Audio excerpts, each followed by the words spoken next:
Alright guys, the stream is hot right now. Got a stream cooking. Stream is going live about 3 minutes until 9 p.m. Eastern, the standard time. Hopefully you guys will join me in tonight's stream, another 30-minute stream. We're going to do another thought experiment tonight. As you tell by the thumbnail, you probably should have gotten an email notification if you are subscribed, which I hope you guys are subscribed to the channel. If not, why aren't you subscribed? Click that subscribe button. Mash it now.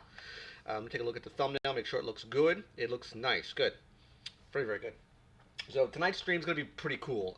Something, I do these every once in a while, these thought experiments, where it's not really something Funko or toy related, something a little different. I thought it'd be a very cool idea to talk about tonight. Getting over a little riled up, a little razzled right now. I saw last night's Game of Thrones episode about, what time are we at? We're at close to 9 right now. I saw it about 3 hours ago. So I'm a little bit riled up still from seeing episode 5 called The Bells for Game of Thrones. If you have not yet seen it, I will not spoil anything for you. It was a good episode. It's the penultimate episode till next week's Game of Thrones, which will be the series finale. No more Game of Thrones, at least from the current continuity. They are doing a prequel one, which has been greenlit, which is, I think it's taking place approximately 5,000 years before the events of Game of Thrones takes place, for what I've heard. So take that with a grain of salt. That's all I know so far. How is the sound in the stream? Please let me know. Anyone who's come into the stream tonight. Let me just fix my second monitor a little bit. Apologies for that. Drink. Hey, Rainbow! Thanks for coming in. Drink of choice tonight is Pepsi Lime, which is a quote-unquote splash of lime juice. Ooh, fancy, fancy, fancy. So, let's take a look here. Hey, Bizarro Supergirl, thanks for coming into the chat tonight. So, tonight's stream's going to be pretty cool. We're going to be talking about pickups. Just briefly, I talked about it on a toy hunt. I commented Bizarro Supergirl's post in the toy hunting video, which was, of course, this guy right here, the White Ranger Lightning Collection. I haven't taken him out of the box yet, so I don't know how he's going to look or work. I see a lot of good things with this figure, and I see a lot of bad stuff with it. Price point was $20 US. When I do my review of this figure, it's going to also have, in the breakdown segment, I'm comparing it to the Legacy Collection from Power Rangers White Ranger, which is about 6.5 to 7 inch in scale. It's a little bit taller. And the SH Figure Arts, which in my opinion is the gold standard when it comes to action figures, especially a small figure and a White Ranger Power Ranger figure. So it's going to be going up against this one. Well, this one will be going up against, this one will be going up against SH Figure Arts and the Legacy Collection. So yeah, this guy right here will be reviewed. I'm going to do a full review of this guy, probably the video. I'm thinking probably next week. I don't think it's going to be this week. This coming Thursday's video is going to be the Constantine Funko Pop review. I just haven't had a chance to do it yet, unfortunately. Oh, I said the wrong thing on that one. Let me take a look here. Rainbow. I probably just typed it wrong. My bad. What's it say? Let's see here. Did I say it wrong? Oh, it's in the stream itself. I'll fix that. I thought it was on the thumbnail. Let me fix that real quick here. Thank you for bringing my attention, Rainbow. That was in the... should be big.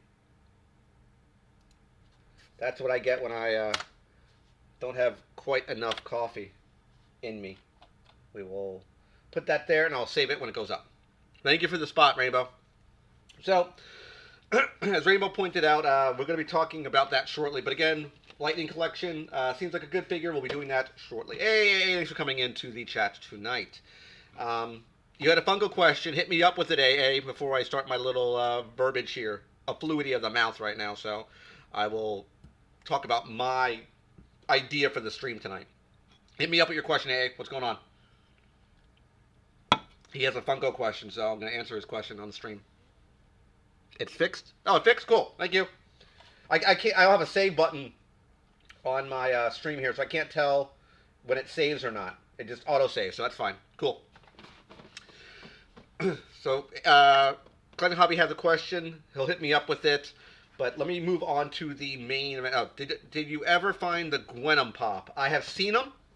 I've never picked it up. I did like the way she looked. I did like the long tongue for Venom. Eventually, I want to pick it up. I just haven't got around to picking her up yet. The next big wave of pops I'm getting would be the Big Bang Theory. They are out. I had all 8 in my possession about a week ago, but I didn't want to spend over $100 buying all of them because there's 8 pops in that wave. And unfortunately, GameStop, which is where I went to pick these up, there was no deal. There wasn't buy one, get one half off, buy two, get one free, nothing, zero, zilch. So I have 2 gift cards for Amazon. I'm going to cash those in, and I'm going to pick them up online. So it's not going to be a toy hunt for that, but there will be a review on all 8 of those pops. I'm going to do it very similar how I did my original Big Bang Theory review. It's also like the pop imposters for Batman. I'm going to have all the pops out, laid out in sort of like a semicircle in front of me. Very similar sort of idea is what I'm going to be doing down the road. I just haven't gotten them yet. I have to place the order. I just literally have not gotten around to it.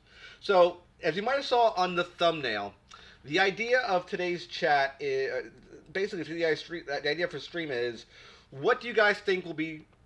Hey, OMG, thanks for coming into the chat tonight, my friend.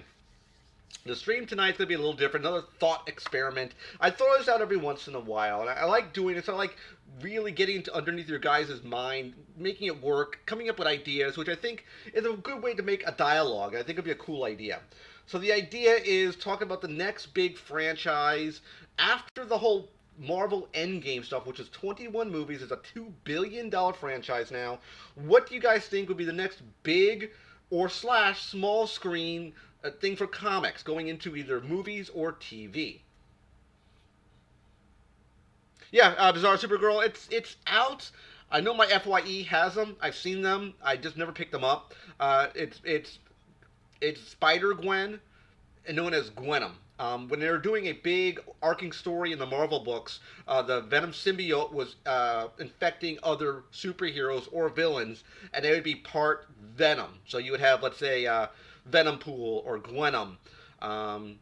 That's what they were doing. Awesome, Rainbow.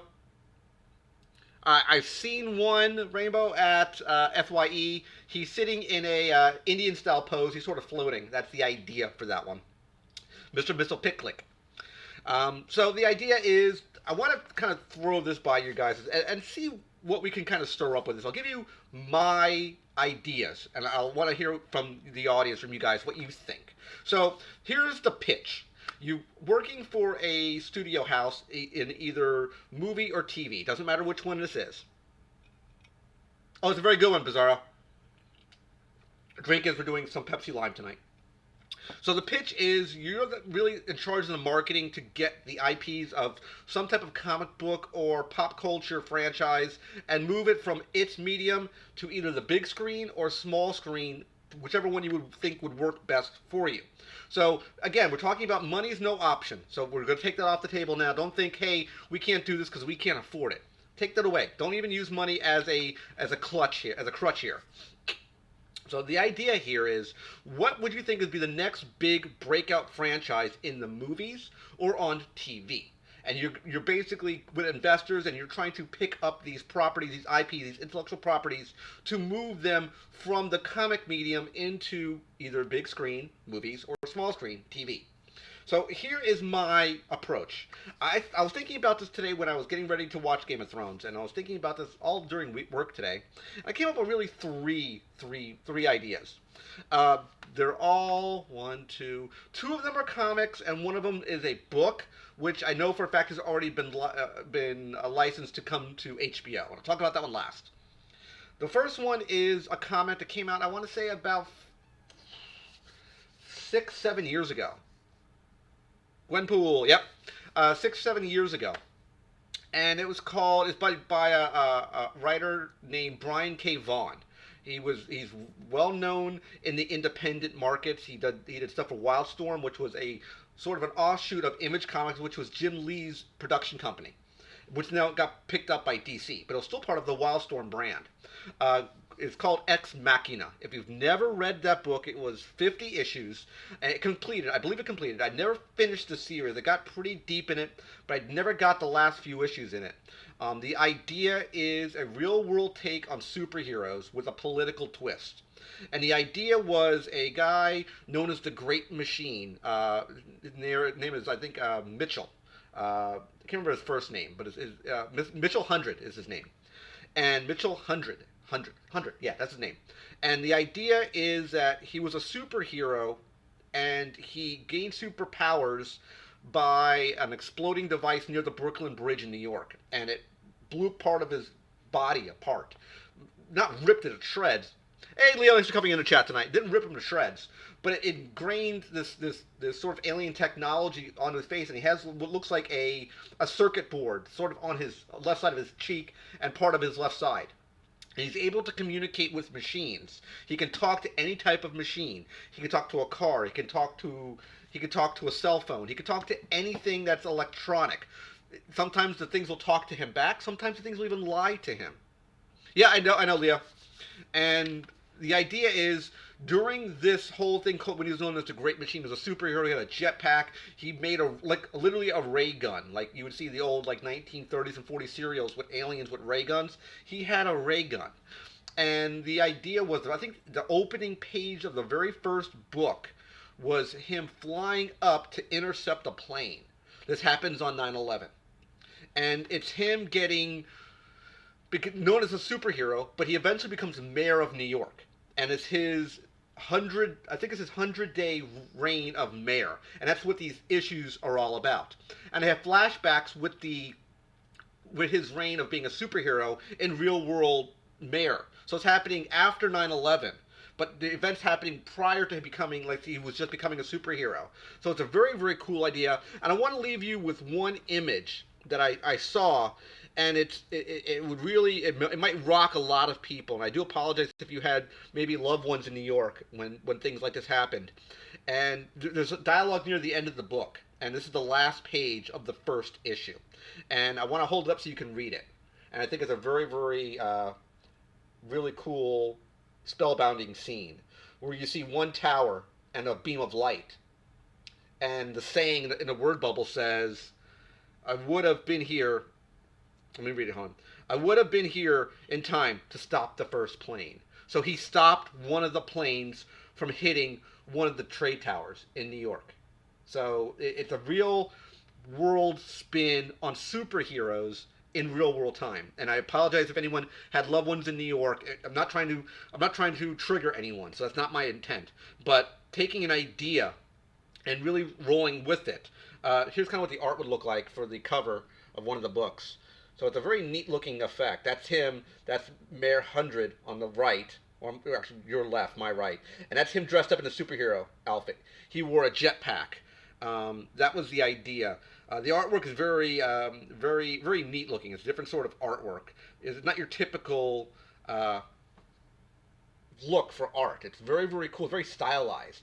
I really recommend, if you've never read this book, they have trade paperbacks out for it. It's a very, very cool title. I think that would probably be, I think that'd be more in tune to a TV series than a movie. So I think it would fit on the small screen really, really well.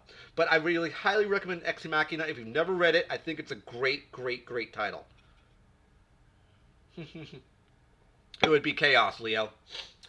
So that is a good book. I only had 50 issues. It was around for about 5 years. I really recommend it. They made a couple annuals, if I remember correctly. So I really highly, highly, highly, highly, highly recommend it. I'm just taking a look here. Awesome. The second one, I would say, is done by the same writer, Brian K. Vaughan. But he did it for, I think he did it for Image. He did it for Image Comics. And you guys might have heard of it. I will talk about that in a second, Rainbow. And there's something else I thought of for that. I'll spin that by you in a sec. It's a story that came out for Image Comics. It's sort of, Brian K. Vaughan talked about it sort of spinning the equivalence of, take the idea of Star Wars and merging it with Game of Thrones. It's called Saga. I've never read it. It has a very Romeo and Juliet-esque vibe to it. It takes place on another planet. Very cool idea. I think that would be a perfect, again, another TV series. Now, Ex Machina has been licensed to go to a movie. The guys who, Brian K. Vaughan, sold the rights, but I guess the rights fell through, and he bought the rights, and he got the rights back. So I think it's eventually going to become a movie down the road. So keep your eyes open for Ex Machina. I know they made, I think, a TV show or a movie called Ex Machina as well. But this is Ex Machina, the comic book. Which Green Lantern is the superpowers figure based off of? Most likely would be Hal Jordan. It's always been Hal Jordan. AA. The only time you got newer lanterns was you had Jon Stewart and you had Guy Gardner, but this old superpowers TV show or cartoon or action figures has always been Hal Jordan. There's never been any other quote unquote Green Lantern under any other identity. Because as far as everyone knew in the early 70s, 80s, and going, let's say, mid 80s, it was Hal Jordan was Green Lantern. So, Saga, I would really recommend it. I think for what Brian K. Vaughan said in interviews is that it's going to be 108 issues. It's not ran its course yet. I think it's in issue 50-ish, somewhere around that area. It's about halfway completed, and it's been greenlit for selling the properties to either TV or movie, but they have not released it. They didn't want the writer and the artist, Brian K. Vaughan, and there's a woman who draws it, didn't want to sell the rights for the property, even though it was greenlit to sell the rights. They don't want the rights to go because in their mind, and Brian K. Vaughan said this in an interview, that what he can dream of on a comic is what this is really designed for. It really can't go to movies or TV because of limitation in either budget or production or whatever the case may be. When you're dealing with a comic book, all you have a limitation is someone's imagination and time, really. That's the only real two limitations you really have. So those are two I can really think of for small screen. There is something that has been licensed, it's been greenlit for HBO, and it's one of George R. Martin's next properties that he originally created back in, I think, the late 70s, part of a superhero role-playing game, and it's called The Wild Cards.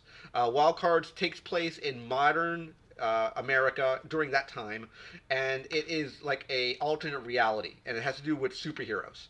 So it's a superhero take on real-world events. But this is back like during like Watergate and things like that. You had something called the Jokers, which were mutants. Some of them died. They went crazy, and if certain people who had this wild card gene would eventually evolve into literally mutants, their version of mutants.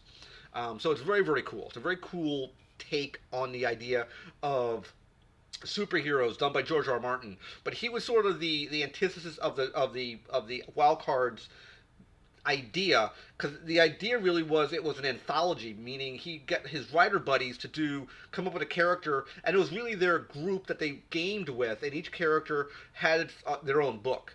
So the character Turtle, which was the character that George R. R. Martin had, was probably the most powerful wild card. I believe he was a teleporter, telepathic person. Think of like Nightcrawler meets Professor Xavier. That's kind of his power set. You had a lot of really weird people, but it's a very, very cool idea. They have greenlit it for HBO.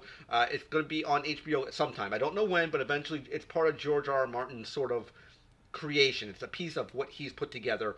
As I mentioned at the beginning of the stream, Game of Thrones will be ending. They are doing a prequel to Game of Thrones. It's going to take place, what I've heard, about 5,000 years before Game of Thrones, what we know now, has taken place. Excuse me. Drink of choice again tonight is we're doing some Pepsi here. So, we were mentioning a second ago about Green Lantern. Rainbow talked about it. I can see them doing a TV series for Green Lantern. The problem you're going to run into that is budget on that one. That would be the biggest issue that I would see. All the construct stuff, the CG is going to be ridiculously expensive, very much like The Flash. You're going to be blowing all your money on your budget every single week, unless they reuse a lot of the stuff. But I can definitely see a Green Lantern series. They've hinted at it on the CW. They had Ferris Aircrafts, which is where Hal Jordan was a test pilot from. His name, I think, written on one of the planes on one of the episodes. Things like that. They've dropped subtle hints, but they've never casted Hal Jordan, which doesn't make any sense because you think the big relationship in the CW DC universe is Green Arrow and Flash. There is a relationship there, but there's much deeper relationship between Green Arrow and Green Lantern. They're known as I think hardbound heroes, something along those lines. And they're a buddy. They're like how you have the brave and the bold. The Green Lantern and Green Arrow have a team up name as well. Let me see if I can find it here, because now it's going to drive me mad if I don't remember it, which I should remember. Let me just look it up here, guys. Give me 1 second. Green Lantern and Green Arrow team name. I'll call it that. It's like something Heroes. It's called. There's a name for it that they go together. I don't remember the name off the top of my head. I'm trying to find it. I have to go to all here. I'm on images, which is on the wrong tab. Um, let's see here. Pardon my looking because I don't remember off the top of my head. There's a there's a team name they go by, and I just don't remember it. It's driving me mad right now. It's something Heroes, Hardbound Heroes, Hardcore Heroes, something like that. But there's a team name that they're called together. I'll probably drop it in the description box of tonight's stream when I find it. I'll put it in there so you can just come back to this video on demand and look, and I'll say answer to the name for Green Arrow and Green Lantern's team name. They were a group just like the Brave and the Bold, which is Superman and Batman. That's their sort of team up name. That's kind of what they are together, known as the Brave and the Bold. That's sort of DC's little spin on it. So, another thing I think would be a very cool way to ramp up, if they did hypothetically a Green Lantern TV show, I'd love for them to do Blackest Night. I think it'd be very very cool doing a horror-esque series, or like maybe one of the seasons would be Blackest Night. But as far as the next big movie thing, and this is what I think Phase 4 or 5 will ramp up to for Marvel. I think it's going to be Secret Wars. I really think it's going to be Secret Wars. If they do Secret Wars, it's good now because they got the Fantastic Four property, and you need the Fantastic Four property, and you need some of the X-Men stuff to really do Secret Wars. You need the Beyonder. That was, if you're not familiar, Secret Wars was a comic series that took place in the mid '80s when you had it was I think a 12 issue maxi series, but I could be wrong. I believe it was a 12 issue maxi series when you had something called the Beyonder, who literally grabbed heroes and villains and put them on something called Battle World. And they literally said, you're going to fight these people, and whoever wins lives, and Earth will be saved. I think you got something, I believe. The winner would get something along those lines would happen. I didn't read Secret Wars, so I don't know the conclusion of how it panned out. But I do know in Secret Wars was the very first appearance of the black symbiote Spider-Man suit. He got the black symbiote suit on Battle World. He literally picked up a black globe and it went over his arm, up his body. And that eventually got created by Dave Michelini and Todd McFarlane into the Venom symbiote suit. That's when they created Venom. But it came from Secret Wars. In the newer version of Secret Wars, it happened several years ago where they redid Secret Wars, where all these universes were colliding into what was called an inversion, and they were literally destroying different universes. They were colliding and being destroyed. The idea of that was you would be down to one universe, and that was the original Marvel universe. They took the last two universes that were left was the Ultimate Universe and the Marvel, I think it's called the 616 universe, and they collided together. And they created a Battle World pocket dimension where the ruler was Monarch Doom, Doctor Doom. He was literally God Doom. Imagine Doctor Doom the way he would look, but in silver armor. He was all silver. And you had on Battle World, each section of Battle World was a faction that was ruled by Doctor Doom.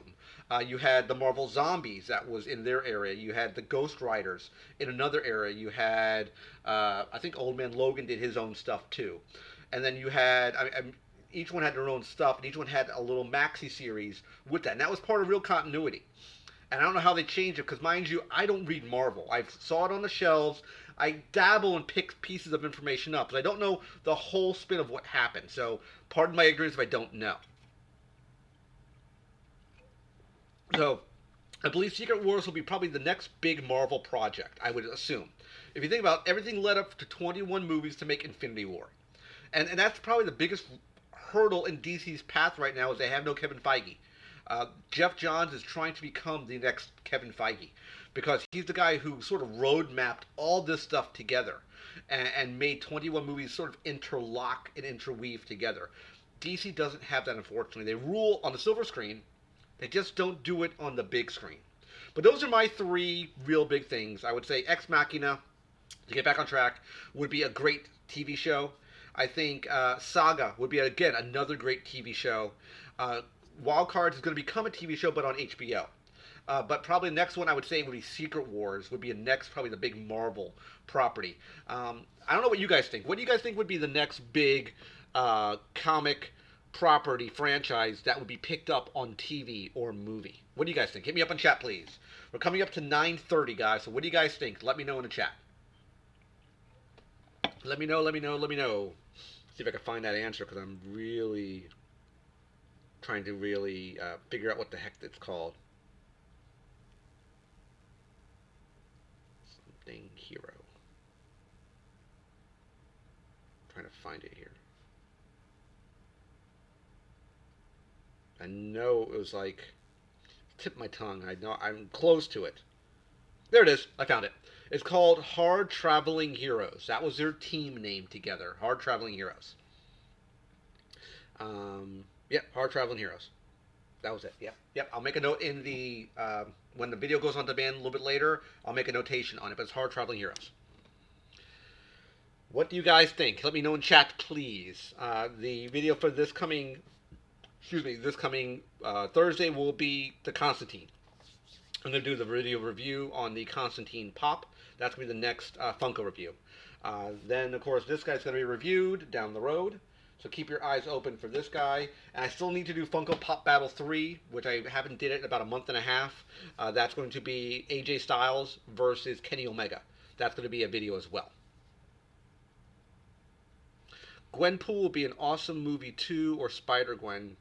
She is extremely popular. I believe Gwenpool became pretty up there because of a cover that an artist did and just created this Gwenpool character, and it kind of stuck, and they created a narrative and created the character. Spider-Gwen has become very, very popular, extremely popular. I don't read the book. Again, I don't read any Marvel books currently. The only one I picked up would be anything that had to do with Darkhawk. But he's part of the Guardians of the Galaxy stuff now, especially with Cosmic Ghost Rider. But I'm not reading anything with him because he's part of a team book. If it was Darkhawk as a solo book, I would pick it up. But if it's part of a team book, which I don't want to invest in, I don't really care.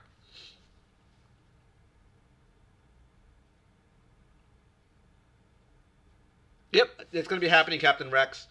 This Thursday, I just haven't had a chance to do it yet. I'm going to be drawing ties to the Constantine TV show because that's where the pop took liberty from. It was a great show. If you've never watched Constantine, it was only for one season. I highly, highly recommend Constantine. It is a dark show. It is more adult oriented. The language is a little coarse, but it's a very, very, very good TV show that got canceled way too soon. I think it was CBS or NBC, one of the two channels, had no clue what they were doing, and they were completely oblivious. At least he showed up, the guy Constantine, he showed up on Heroes of Tomorrow, which was kind of cool, that they kind of got the rights to do the character there. So it was very, very cool seeing him back. He's in a TV, he's in an animated movie, which was very, very cool. It's the same actors doing the voiceover work. So it's very, very cool to see him sort of reprise his role again. Because when I see Constantine Hellblazer comics on the rack, in my mind I think of that guy now. Because I didn't read Hellblazer. It's a very, very adult book. It's part of DC's Vertigo line. It's an adult-themed book. But it's something that I think is very, very cool. It's a very, very cool character. You want to see a CW series starring Mr. Miracle? It'd be interesting because he is an escape artist. It'd be kind of cool what they do. If I remember correctly, Mr. Miracle was married to Big Barda, if I remember correctly. What's Wildcard? Wildcard is the Wildcards were a book done by George R. R. Martin. It is a book that came out years ago. It's an anthology. Let me get it here. Wildcards books. He's the guy who did a chapter of it, but he put it all together. He was the dungeon master when it originally came out of Wild Cards. So it's I got a picture here so you can kind of see what one of the books would look like. There's Wild Cards Book 3, Joker's Wild. It's superheroes on a alternate reality of Earth. It's not really Earth. All these were edited by George R. R. Martin. He didn't. I think he maybe write maybe a chapter, but that's about it. There we go. Low Chicago, a wild card novel. Again, this is edited by George R. R. Martin. If you're looking for a cool take on superheroes, but in real world times. That's kind of what it is. Um, that's the idea behind it. The books looked a little wonky because these things came out years ago. I mean, if you look here, that's how some of the books look. They look very, very old. I think they're re-releasing them now because of the HBO agreement, and they're going to be doing stuff with it on HBO. So they're probably doing like here's the first book right here, book that started it all, which is this one right here. This is the first book for Wild Cards, right there. These are all novels. It originally came out. I'll give you guys a little background here. It's very very cool what they did with Wild Cards. Um, Again, if you don't know about it, it's a very cool idea for a book. Um, I'll give you guys a little bit of background here. One second before we end the stream tonight. It came out in 1987 was the first printing, and the most recent book came out in 2018 called Texas Hold'em. It was a long-running campaign of super world role-playing game mastered by George R. Martin, involving many of the original authors. The framework of the series was developed by Martin and Sandgrass, including the origin of the characters, superhuman abilities, and the card-based terminology. The first installment of Wild Cards was released in '87 by Bantam Books. As of October 2018, 27 books have been released to 4 publishers. A triad of new books have been completed for release by Tor Books. So I'll give you guys the premise real quickly here, and then we'll wrap up the stream tonight. It's set during an alternate history of post-World War II in the U.S. The series follows the events after an airborne alien virus is released over New York City in 1946 and eventually infects tens of thousands globally. The virus, designed to rewrite DNA, was developed as a bioweapon by a noble family on the planet Takis and is taken to Earth to test on humans, who are genetically identical to people on Takis. You have Dr. Tachyon, who is a member of a family, ejects and attempts to stop them. However, attempts crashes their ship, releasing the virus.